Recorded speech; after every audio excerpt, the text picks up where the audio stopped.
A rolling deck is a pretty poor place for a seminar on ergonomics. At the mercy of a moderate sea state, the gear we are taught to trust in a controlled studio environment stops being a creative choice and becomes a distinct physical liability. For the last few weeks, I've been filming a project centered on the commercial fishing industry, a world characterized by its grit, its narrow margins, and its absolute indifference to the stylistic needs of a filmmaker like me. The vessels were small, efficient, but often pretty cramped. In this environment, calling me a camera crew would be pretty generous. I was operating entirely single-handed, trying to remain steadfast in a moderate swell that was doing its best to throw me and the camera overboard. Here's the unsurprising reality of that shoot. The industry standard solutions for camera support are fundamentally pretty dangerous on a boat. I considered an easy rig, but an overhead support arm on a pitching vessel is essentially a pendulum.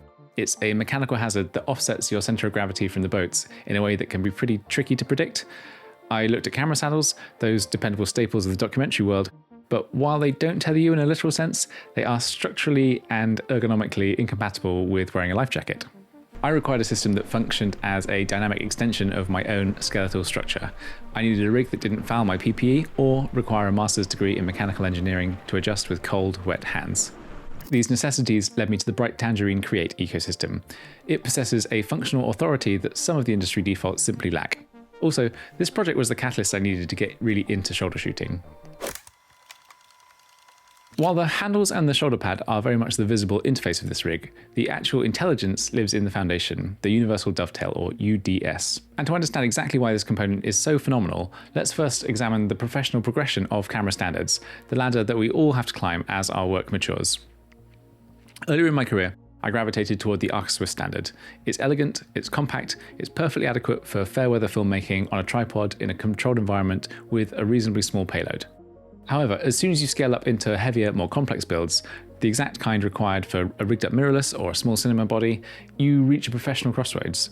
There's a natural progression in this industry. You begin with Arca, and then you graduate to the Manfrotto 501 standard, and then potentially eventually you'll move towards either the Arri Dovetail or Sony VCT, or perhaps even the Bud system as projects demand more mass and rigidity. I've spent more time agonizing over base plates than I should probably admit, but it's true to say that it's kind of the foundational component of any build. For the independent professional, the 501 standard is, in my opinion, the definitive sweet spot. It offers the necessary surface area for stability without the prohibitive bulk of a full cinema plate. And Bright Tangerine hasn't just adopted this standard, they refined it into something that feels like the spine of any rig. The UDS plate features 200mm of travel for precise balancing, which really proved its worth when the boat was pitching outside of the Plymouth Sound. In a single-handed environment, the ability to find the exact center of gravity for a build is the difference between a rig that works with you and one that works against you. On a boat out of Plymouth, in January, where the light changes as fast as the tide, that ability to maintain a perfectly balanced system is pretty much the minimum requirement for operational success. Many systems claim to be universal, but they often achieve that by making compromises that weaken the build overall. Bright Tangerine has taken a different path. They have created a plate that accommodates the 501 standard while providing the structural rigidity of a much heavier cinema dovetail. This means you aren't sacrificing strength for compatibility. In challenging conditions and locations, that lack of flex in the base plate is what gives you the confidence to move with the boat. It's easy to hear the word universal and just presume it's a euphemism for broad compromise. We've all used tools that claim to do everything adequately, while performing nothing especially excellently. Yet within the logic of the Create ecosystem, that label of universal manifests as a capacity for adaptation. It is universally adaptable, so that it can precisely match the specific requirements of any shoot. Beyond the exemplary build quality, which I'm quickly learning to expect from Bright Tangerine, the UDS plate possesses the feature to host additional components directly onto its own chassis. This is a departure from the norm. Usually you're stacking plates upon plates to find the exact mounting points you need, which only adds height and instability to your rig. Here you have dedicated receivers for 15mm rods and Arri rosettes built into the foundation itself, if you need it.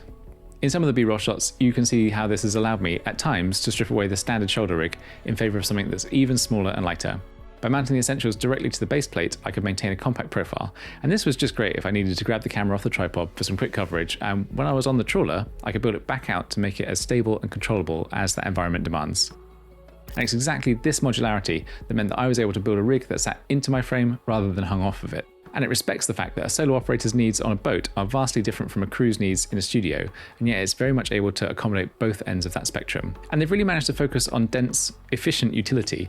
You're not really building a rig to look impressive on Instagram, you're building a rig to survive a workday where the environment is actively trying to break your equipment.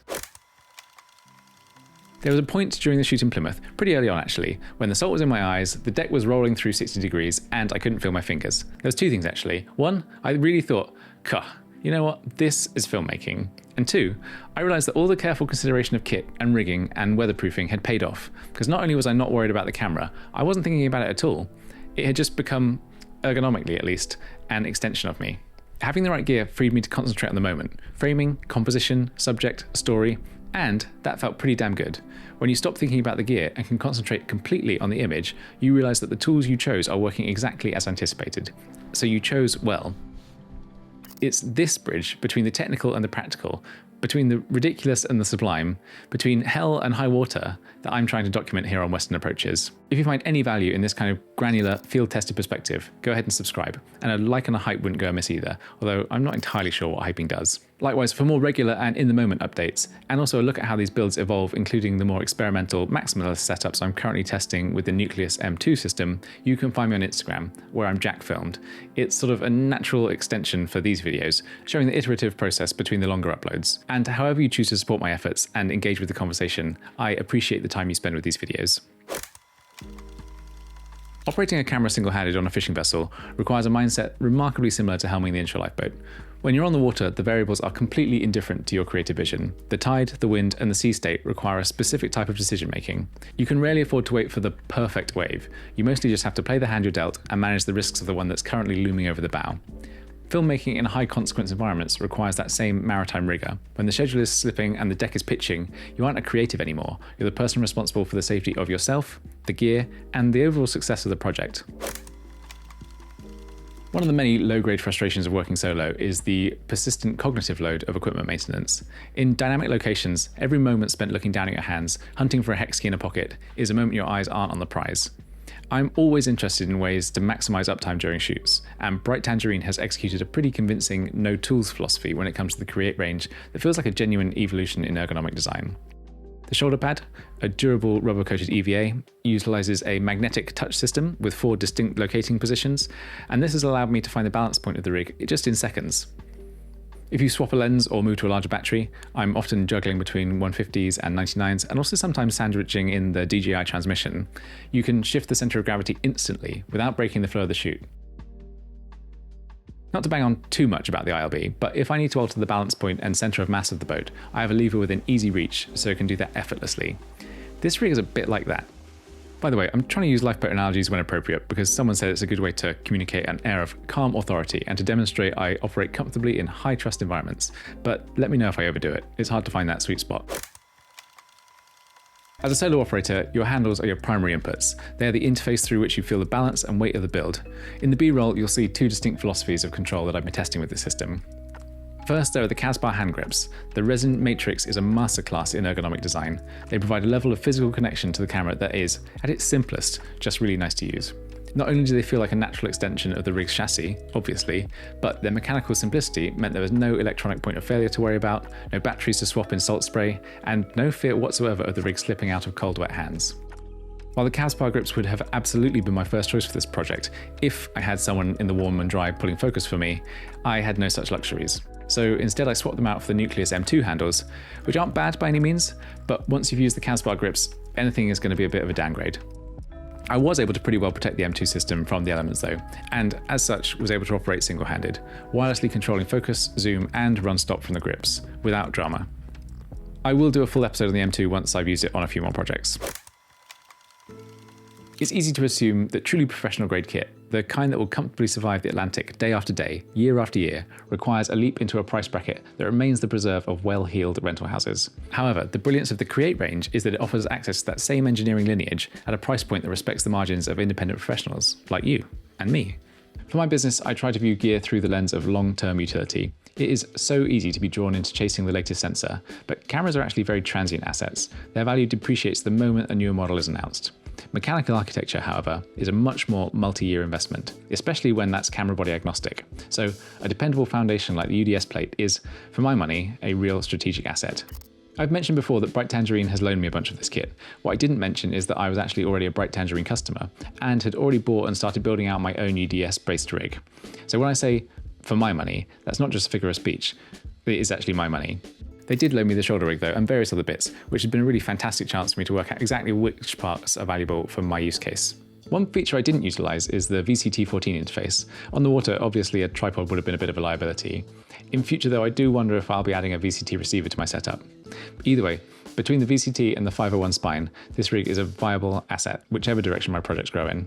Something I'm certain of though is that I'm now firmly in my shoulder rig era, and I'll go into what it is I've liked so much about shoulder shooting and how it compares to various other options in a bit more detail in a future episode. The Bright Tangerine Create range is a very precise ecosystem. It is a series of mechanical solutions to the problems of high-stakes, single-handed operation. It's durable in a way that lives up to its promise, which really allows the hardware to almost kind of disappear, leaving the operator free to concentrate on whatever the mission is at hand. Whether you're framing through the narrow hatch of a Plymouth crab boat or building out a rig for a high-end commercial, the foundation remains the same. It's about reliability, versatility, and the confidence that your equipment will not be a point of failure when the environment turns against you. I'm Jack. Whatever this is, I'm calling Western Approaches. Thank you very much for watching, and I'll see you next time.